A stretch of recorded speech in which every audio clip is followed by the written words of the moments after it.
Hoy vamos a preguntarnos, si todo el imperio se fue para el Brasil, ¿qué pasó con Portugal?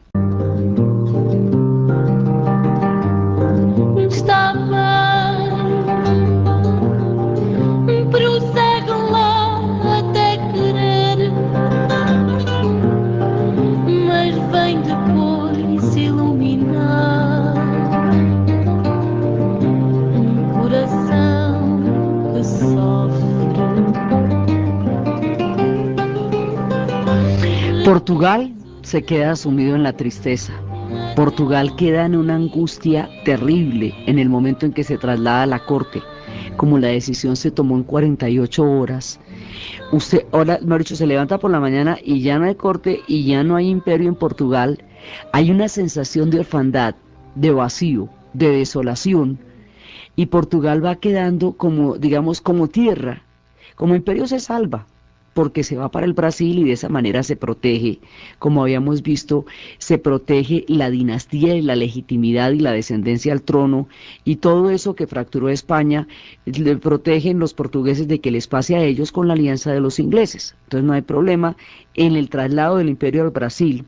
Para el imperio como tal, no hay problema, porque se logra salvar del cataclismo de la crisis napoleónica, pero para el territorio de Portugal, para la gente que quedó allá, sí hay problema, porque ellos sí quedaron huérfanos, quedaron en un vacío, quedaron en un limbo histórico, y dijeron, bueno, y entonces nosotros aquí qué venimos siendo, pues si ya no estamos en la mitad del imperio.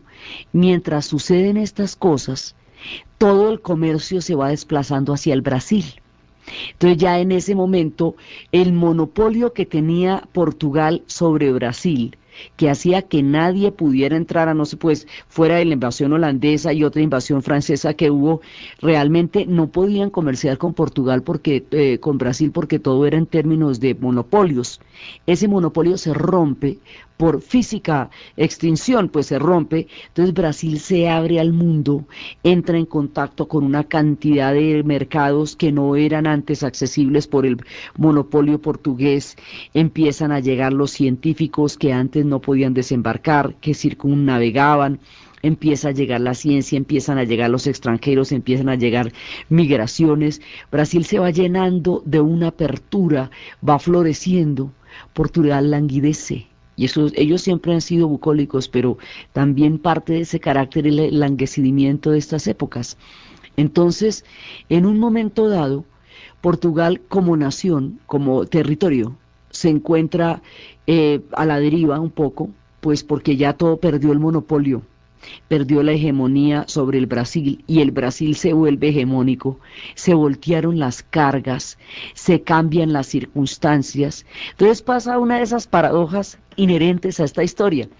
En lugar de armarse un movimiento de independencia en el Brasil para romper con la corona portuguesa, como pasó en la América española, donde el movimiento de las juntas del 20 de julio en Bogotá y de la Junta de Buenos Aires y todo eso va a llevar eventualmente a la independencia y a la separación de España, se produce una rebelión en Lisboa para que vuelva el rey a Portugal.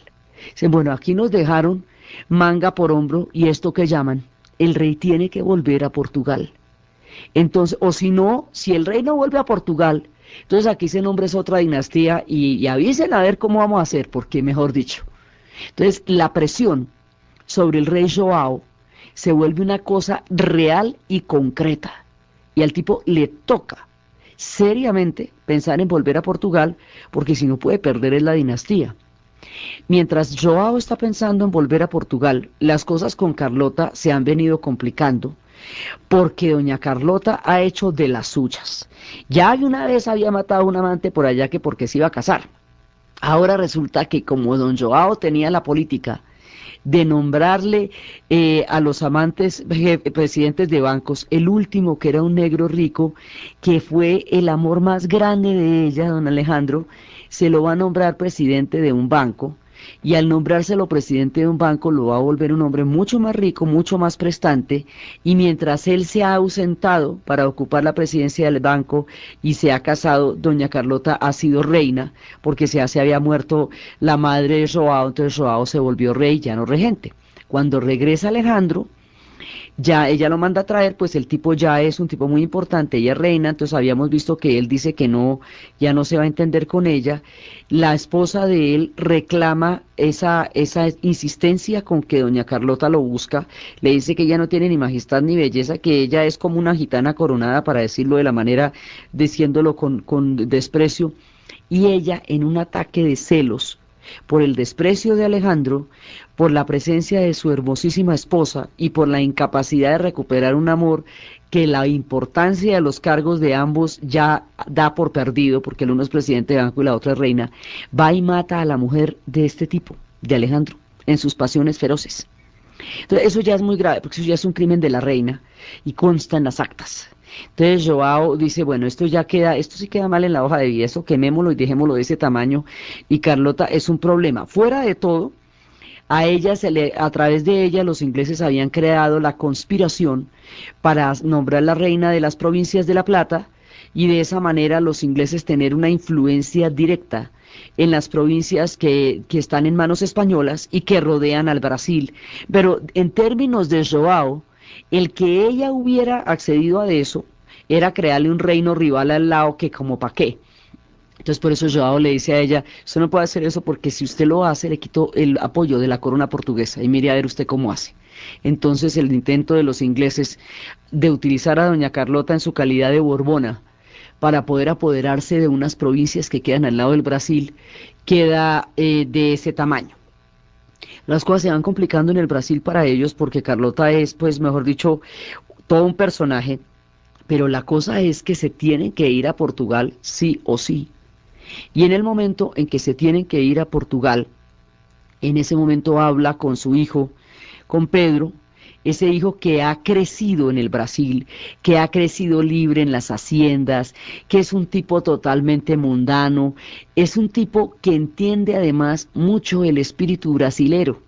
Él es brasilero, nació en Portugal, pero su corazón es brasilero, es un tipo tropical, es un tipo alegre, es un tipo sencillo, no tiene la pompa y toda esa presopopeya de las cortes europeas, no tiene esa memoria en su carácter, y es un tipo profundamente humano. Y dice, mire, a mí primero que todo me fascina el Brasil, entonces yo no me quiero ir, pero sobre todo, mire, le tengo una razón fundamental. Si yo me quedo aquí como rey, el Brasil siempre será leal a la corona portuguesa. A usted le sale mejor que me deje aquí como rey y usted se vaya a reinar a Portugal. Así usted es rey de Portugal, yo soy rey de Brasil y todo bien. Y la dinastía se salva, la legitimidad se mantiene y las cosas están en orden. ¿Cómo la ve? Entonces, don Joao, que hemos dicho que a pesar de su carácter y de su apariencia tan supremamente ajena a los asuntos de Estado, terminó tomando siempre las decisiones correctas cuando tocaba y como tocaba, que se quedó mirando a Pedro y le dijo, ¿sabe que sí? Sí, a la hora del té sí, me parece que tiene razón, yo me voy para Portugal. No sin antes, Pedro era un tipo absolutamente conquistador, un amante latino, le gustaban todas, y tenía un amor que adoraba, y se va a casar con doña Leopoldina, que es una mujer de las cortes europeas.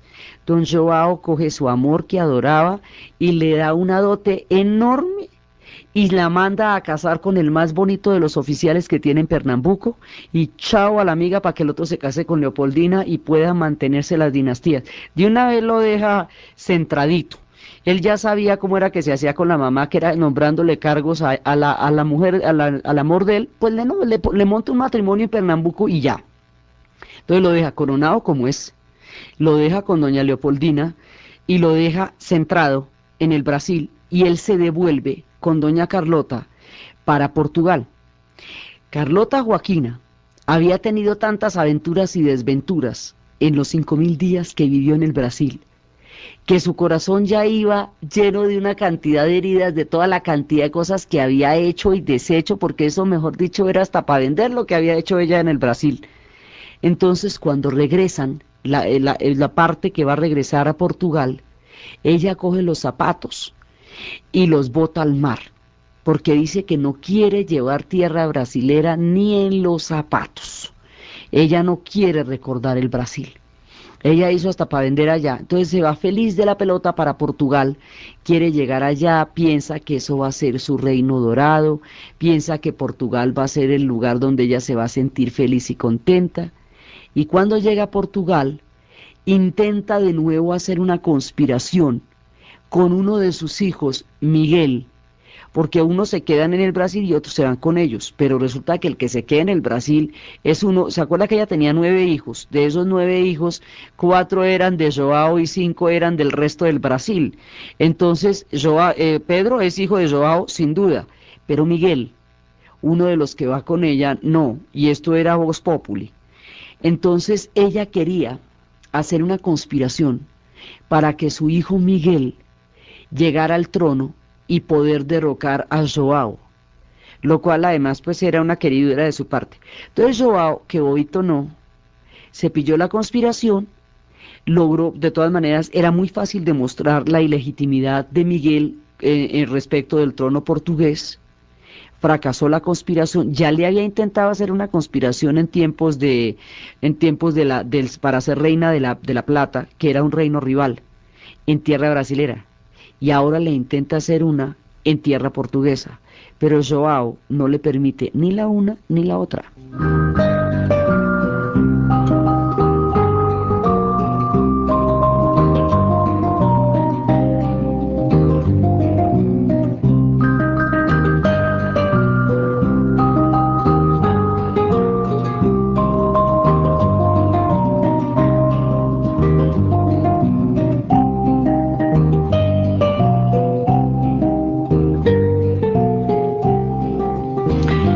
En la tranquila y bucólica corte portuguesa, doña Carlota vuelve a intentar sus conspiraciones, pero no, tampoco le funciona. Ella se siente muy contenta en Europa, pero cuando va a intentar hacer una conspiración de estas, no le funciona. Entonces ella va a ser recluida los últimos 9 años de su vida y finalmente va a terminar suicidándose al sentirse totalmente fracasada en sus conspiraciones. Ni pudo ser reina del Río de la Plata, ni pudo ser reina de Portugal, fue princesa del Brasil y fue reina con Joao cuando murió la mamá de Joao. Pero los dominios que ella quería y sus ambiciones y todo ese carácter tan absolutamente fogoso al lado de un marido bucólico que con nadito de perro siempre la supo llevar, ella finalmente siente que no pudo hacer la conspiración y al quedar recluida de por vida se suicida. Convertida en uno de los personajes legendarios de la historia de Brasil, doña Carlota Joaquina, de la cual hay una película además fantástica, contando todas estas historias y peripecias. Entonces ellos se van a quedar allá en Portugal, y cuando llegan a Portugal, y Joao restaura la corte en Portugal, Portugal quiere restaurar el dominio colonial sobre el Brasil, quiere volver a tener la influencia del Brasil. Portugal entra en una especie de nostalgia de todo el pasado, pero al igual que España, ellos ya no tienen un tiempo en el futuro. El tiempo de los portugueses está languideciendo. La invasión napoleónica terminó con la era dorada del esplendor del imperio portugués. Este imperio, fruto de una nación que se había constituido como una de las primeras en Europa, el imperio de Enrique el Navegante, de aquí en adelante se mantiene. Digamos, las posesiones se van a mantener en el África, se van a mantener en Macao, se van a mantener en Goa, eso sí, pero no, ya no hay una expansión, ni una pujanza, ni una vitalidad, ni un empuje, ni toda la hegemonía que los portugueses llegaron a tener. Les pasó el cuarto de hora. Logran mantener lo que tienen, que es mucho de todas maneras con relación a lo que le pasaría a España, pero ya no. Ya no van a volver a ser los de antes, y cuando van a tratar de expandirse por el África y los ingleses se lo van a impedir, ellos van a decir, pero ustedes fueron los aliados todo el tiempo. Los ingleses dijeron, sí, pero es que una cosa es la alianza y otra es el hambre, y nosotros el hambre colonial en el África nuestra es enorme. Entonces los portugueses les va a pasar el cuarto de hora, y ese carácter bucólico que ellos tienen, que siempre han tenido, se acentúa con la nostalgia de los tiempos idos. Entonces van a tratar de volver a someter al Brasil, Van a tratar de empezar otra vez los lazos coloniales, de hacer una restauración, así como España hace su restauración y trata en ese momento de revertir el proceso que las juntas han empezado que hicieron durante la invasión napoleónica, y lo va a lograr un poquito de tiempo porque después ya vienen las independencias definitivas. En el caso del norte, en el sur las independencias definitivas fueron esas. Argentina se independizó con la Junta de Buenos Aires de 1813, entonces nosotros nos independizaríamos, Colombia pasaría de 1810, pero la independencia es en el 30, entonces va a haber un tiempo de reconquista por parte de España, temporal, porque después ya se va a dar la ruptura definitiva y violenta. Los portugueses van a intentar lo suyo, una restauración también. La restauración es, terminada la era napoleónica, volver a poner a todos los reyes en el trono y tratar de crear de volver a hacer las cosas como estaban antes. Por eso se llama restauración, y esa es la época en que en América se conoce como la Reconquista. Los portugueses van a tratar de hacer lo mismo que tratan de hacer los españoles, pero el Brasil ya es mucho más grande, mucho más poderoso, mucho más imponente que Portugal. Portugal languidece, Brasil empieza a florecer. Ya no son horas, ya el tiempo pasó. Ya los brasileros no están para ser colonia de Portugal después de haber sido su imperio. Así que eventualmente al ver a Portugal le va a tocar contentarse con mirarlos de lejos y recordarlos mucho, porque su tiempo como colonia de Portugal se ha ido con todas las aventuras de ida y regreso de ultramar.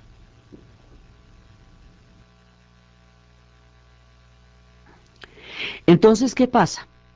Que en ese momento, al intentar, inclusive mandan un ejército, habían mandado un ejército a Río, un ejército portugués, y Brasil los mira y les dice, pero ¿cómo? Esto ya no es posible. Esto ya no tiene ningún tipo de presentación.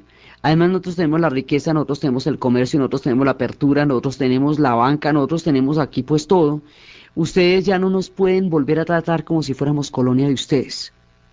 Entonces, en ese momento se va a producir una separación porque al obligarlos a formar parte de como colonia del mundo portugués, y al no ser eso posible, se produce una separación que es muy gradual, digamos una separación en el sentido en que quedan dos tronos diferentes. Queda el trono de Portugal allá y queda Brasil como imperio.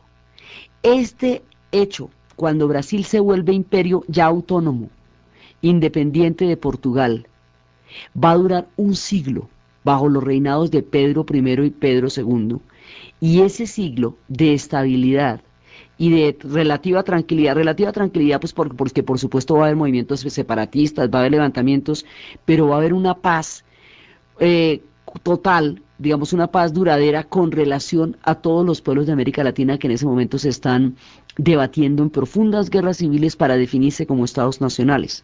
Entonces, la definición de estados nacionales, que le costó tanto trabajo a América Latina y que la fragmentó y que llevó a las guerras entre unitarios entre centralistas y federalistas, entre monarquistas y constitucionalistas, entre todas las diferentes fracciones, toda la definición de qué va a ser un Estado, quién lo va a gobernar, el fenómeno de los caudillos que en América Latina quisieron imponer regionalmente sus poderes más allá de un poder nacional.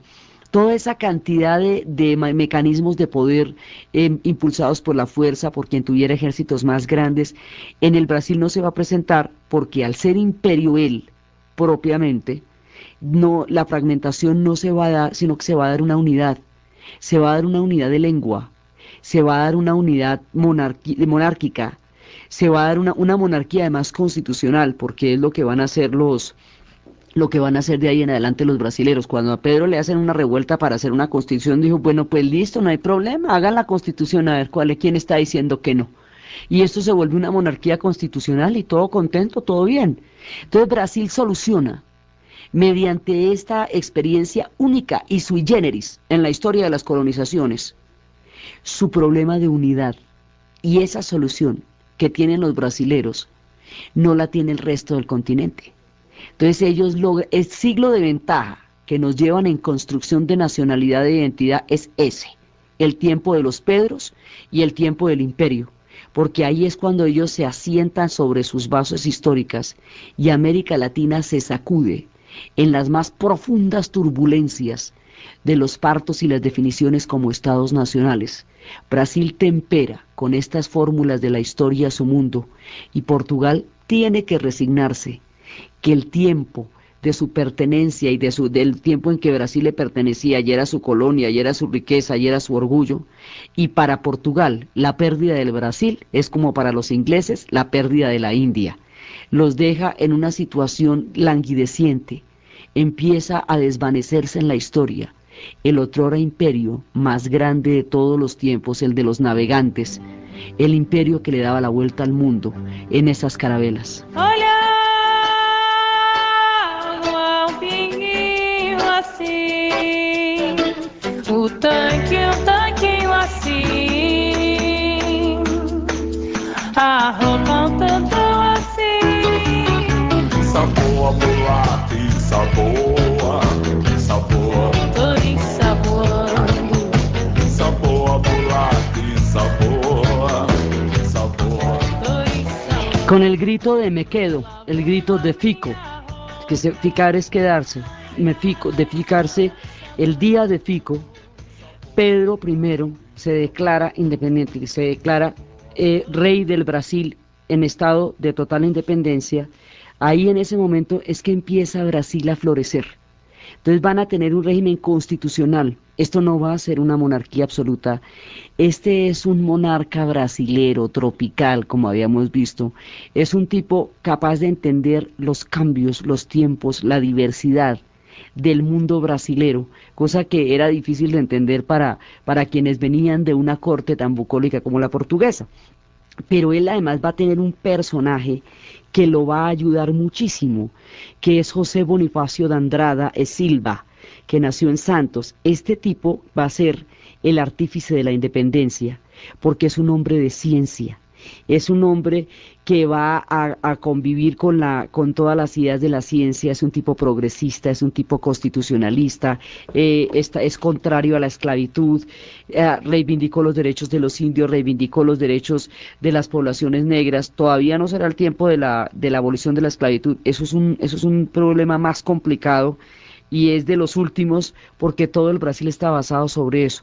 Pero este tipo va a tener una visión de estadista, va a tener una visión muy progresista y va a tener en la cabeza la independencia y la nación para formar el Brasil y va a ser un apoyo fundamental para Pedro. Entonces Pedro, además de ser un tipo chévere, está bien rodeado y es lo suficientemente amplio para entender que la situación que tiene es nueva y que está en la creación de un reino, de un mundo que depende de él y que él tiene que armar. Es un reto muy grande y así es que Pedro va empezando la historia del Brasil independiente. Los dos Pedros, Pedro I y Pedro II, van a gobernar el tiempo suficiente para darle al Brasil la estabilidad que necesita para constituirse como nación y lo van a proteger de la fragmentación de la parte latina, y la lengua les va a dar la identidad en el continente americano como la lengua le dio la identidad a los portugueses en la península ibérica. Esa lengua va creando un sentido de pertenencia y un sentido de identidad, y las particularidades de su historia hacen que haya diferencias culturales que sean muy particulares dentro del continente de la América, y que como no se fragmenten, ocupen casi la mitad, pues porque el mapa, si usted lo coge por cuartas, cae toda la mitad de la América Latina, es el Brasil. Entonces ellos vienen con su historia y vienen con su propia ilustración y viene un momento de florecimiento de las artes y de las letras. Durante el tiempo del dominio portugués no era posible atravesar, que los grandes sabios entraran en Brasil porque Portugal no lo permitía. Así Magallanes circunnavegó, siendo él portugués, bajo la bandera española, el Brasil cuando le estaba dando la vuelta al mundo. Hasta el mismo Drake pasó por ahí cuando iba para el Callao, pero también pasó el capitán Cook, y no dejaron desembarcar al capitán Cook, y a la tripulación del capitán Cook y a todos sus científicos en el Brasil, y tampoco, y lo que es más grave, dejarían pasar ni desembarcar al sabio de todos los sabios, a Humboldt, Alexander von Humboldt. Entonces, los brasileros, digamos, resienten una cantidad de aportes científicos que hubieran podido tener por la gente que circunnavegaba el Brasil en esa época, pero que no eran posibles porque el imperio portugués no lo permitía. Al no tener el monopolio del imperio portugués encima, empiezan a llegar los científicos, grandes cantidades de científicos, van a llegar hombres de letras, de ciencias, y van a llegar personajes tan supremamente fantásticos como Richard Burton. Algún día se le hará un programa solo a él, porque este tipo fue el primer blanco en entrar a la Meca disfrazado de árabe, hablaba árabe, tradujo las Mil y una noches, es uno de los que descubrió la desembocadura del Nilo, conoció los baños turcos en el Imperio Otomano y estuvo en el Brasil. Y estuvo allá también en el Brasil este personaje de talla universal en el momento en que no había tal universalidad en las culturas. Este tipo que estuvo en todas partes también estuvo en el Brasil y estuvieron expediciones alemanas y las expediciones alemanas se iban fascinando con el Brasil tan absolutamente maravilloso que van a encontrar allá, y el mundo empieza a descubrir el Brasil, este Brasil que lo tenían separadito y se lo tenían para ellos los portugueses, y lo tenían allá donde nadie lo viera. Ahora lo van a conocer los botánicos, gente influenciada por Humboldt, va a llegar al Brasil, y van a empezar a dar testimonio de las maravillas que este pueblo va a tener, de las cosas tan espléndidas y tan fantásticas, y el Brasil empieza a abrirse.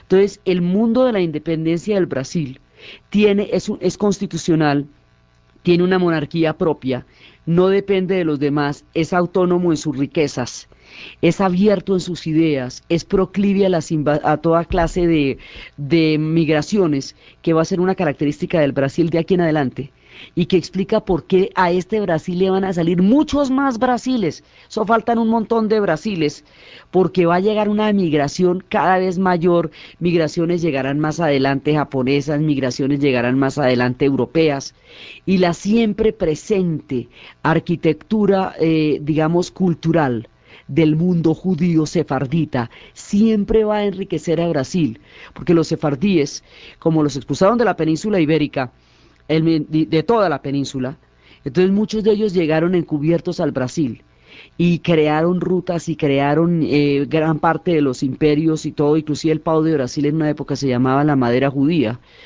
Tienen una gran influencia. Entonces Brasil se abre a las influencias, Brasil se hace permeable a la cultura mundial, y la cultura mundial empieza a percibir sus maravillas, y al percibir sus maravillas empiezan otro ciclo de grandes exploraciones, que es cuando Orellana y Teixeira van a atravesar todo el Amazonas, que eso lo vamos a dar después, la travesía de atravesar al Amazonas, y es cuando van a aparecer el mundo más adelante, el mundo del caucho y de las caucherías, y el mundo del café, la llegada del café. Entonces empieza a darse, digamos, un ciclo de florecimiento. El siglo XIX los trata con la bonanza de la historia a ellos, y eso les va a dar una ventaja grande, realmente grande, en su sentido de articulación interior y de cultura.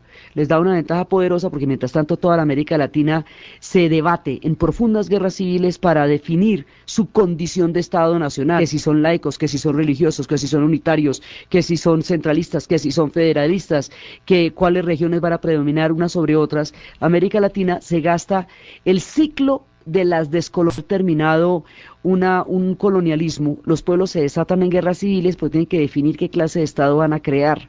Inmediatamente a la guerra civil, y que desangra a los pueblos en sus definiciones históricas, Brasil se lo va a ahorrar.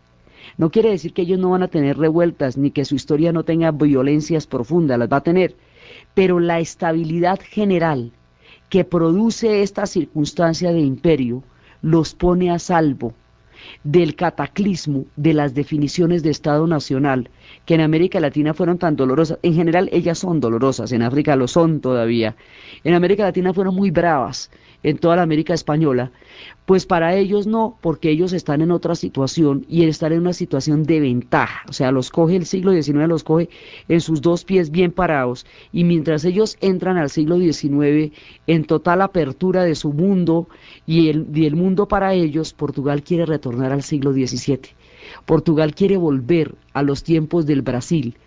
Y Portugal quiere regresar a la grandeza que un día fue, pero esa grandeza ya no la van a volver a ver. El tiempo los deja atrás. No quedan totalmente desarticulados como sí quedan los españoles.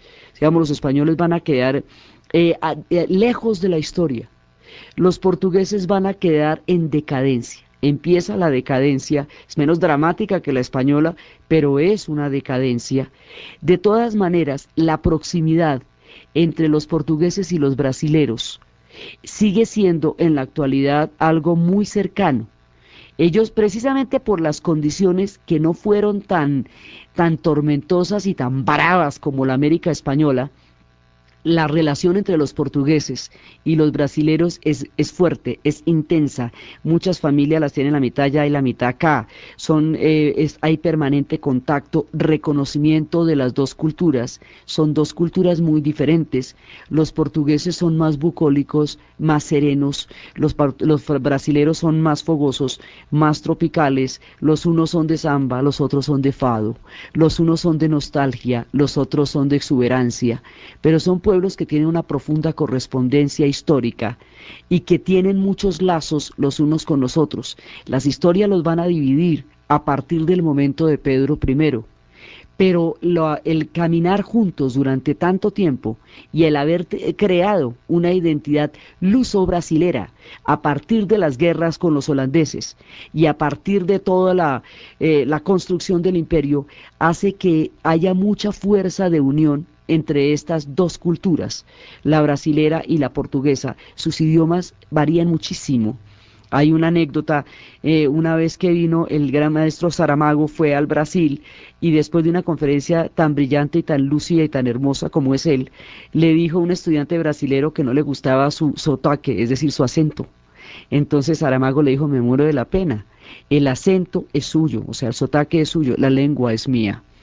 Eso, digamos, un poco resume cómo son las cosas, ¿no? La lengua es la lengua de los portugueses, los brasileros crearon su propio portugués, las culturas se van a relacionar porque la historia las unió mucho y porque hizo que su separación fuera gradual, menos abrupta, menos trágica que las separaciones de otras descolonizaciones, incluso la misma descolonización española. Entonces los portugueses siguen con su cuento, las culturas empiezan a alejarse, los portugueses se internarán en otras variantes de la historia. Nosotros, la siguiente vez que vayan a protagonizar algo completamente poético y una lección nunca vista, se va a dar ya en el siglo XX, en la década de los 70, cuando hagan la revolución de los claveles. En su momento, en la última parte de la descolonización, que es cuando se van las colonias portuguesas, las últimas, las de África, que se van a terminar ya en la década de los 70, y la entrega ya final de Macao, que va a ser en la década de los 90, y lo mismo la de Timor, con una guerra civil pavorosa. Pero ya eso, digamos, poco a poco, el imperio se va a desprender en los siglos venideros. La revolución de los claveles será un episodio de una belleza poética tan especial que en su momento en la historia la veremos, porque es uno de los episodios más hermosos y más inesperados de lo que pueden ser los cambios de la historia, con los claveles y la canción en la radio, el retorno de Portugal a la democracia. Ellos continuarán su camino en la historia y nos encontraremos en ellos cuando nos llenen de claveles las calles. Por ahora vamos a la historia del Brasil, que es lo nuestro, y en el Brasil Pedro está haciendo un país poderoso, está haciendo un reino, está haciendo un imperio, y su hijo va a ser un gran gobernante. Su hijo Pedro II va a ser un gran gobernante y le va a dar al Brasil el brillo y el esplendor que la situación histórica que le es permitida lo puede dar, digamos, tiene la talla, es decir, Pedro II tiene la talla del Brasil que le toca gobernar. Y entonces van a ser los palacios, porque se acuerda que no teníamos palacios y tocó desocupar un montón de casas y armar ahí, pues improvisar no, ahora sí se va a hacer un palacio como toca, a lo bien, con la corte como debe ser, una cosa seria, para que Brasil tenga su bautizo de imperio en términos arquitectónicos, en términos palaciegos, y ese palacio que está a las afueras de Río de Janeiro se va a llamar Petrópolis, como más, ¿no? Y que es el de los Pedros. Entonces va a tener a Petrópolis, y la arquitectura de Petrópolis es la muestra del Brasil imperial.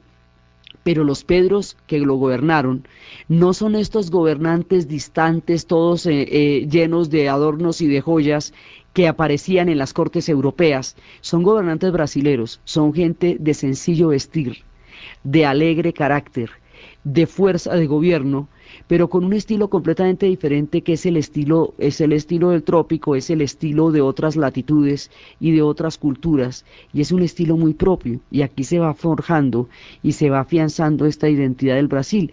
En Petrópolis están las huellas de toda esta época y de todo el esplendor de los Pedros y este siglo que le dio un despegue histórico importantísimo al Brasil. Ahí están las huellas de todo eso. A la salida de Río de Janeiro, donde querían retirarse un poco cuando se sentían fatigados. Estos dos tipos le dan al Brasil el carácter que el Brasil va a tener y le permiten el tiempo de estabilidad necesario para consolidarse, y lo ponen a flote en la historia. Pedro I y Pedro II. Pedro I, hijo de doña Carlota y todas sus locas aventuras, y don Joao y su bucólico carácter, aparentemente menso pero profundamente astuto. Pues este tipo va a tener la talla, y quedarse en el Brasil es lo que tocaba. Y su hijo va a continuar con su obra, eso después lo vamos a ver.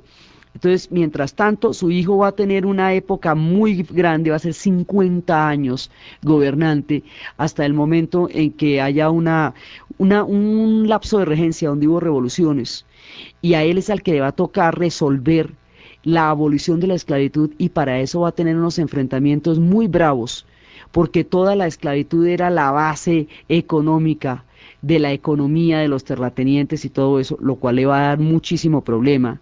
Va a llegar la era del café.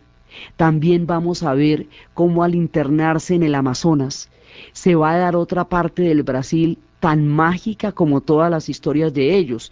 Después vamos a ver cómo en la mitad de la selva se van internando por el Amazonas, Orellana y Teixeira, y se van encontrando con las mujeres guerreras, y de toda la expedición va a surgir en la mitad de la selva, en la nada, en un lugar que nadie se imagina, una ciudad que se llamará Manaos, donde se va a construir un palacio de la ópera, la locura, y las historias de Fitzcarraldo y Caruso cantará. Esa historia tan absolutamente mágica del Manaos en la mitad de la selva es la que vamos a contar en el siguiente programa.